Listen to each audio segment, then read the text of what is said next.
Assalamualaikum warahmatullahi wabarakatuh dan salam sejahtera.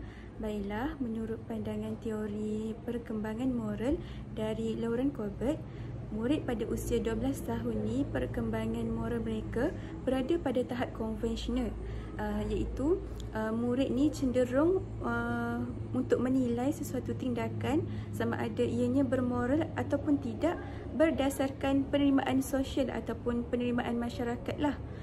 Jadi faktor yang paling dominan untuk membentuk pemikiran murid pada umur 12 tahun ni, antara salah satu faktornya ialah faktor pengaruh rakan sebaya. Sebagai contohnya lah, ada dua orang murid.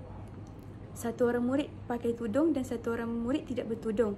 Jadi bila seorang murid yang bertudung ni dia dipuji oleh cikgu kerana pakai tudung, jadi murid yang tidak bertudung akan menilai perbuatan bertudung tu sebagai salah satu perbuatan yang bermoral. Dan dari situ murid yang tidak bertudung akan mempunyai pemikiran, oh, bertudung ni merupakan salah satu tindakan yang bermoral kerana dipuji dan diterima oleh masyarakat. Jadi dari situlah pemikiran moral ataupun perkembangan moral akan terbentuk. Jadi jelaslah dekat sini kita boleh lihat bahawa salah satu faktor yang paling dominan dalam pembentukan pemikiran murid pada usia 12 tahun ni ialah pengaruh rakan sebaya. Sekian daripada saya, sekian, terima kasih.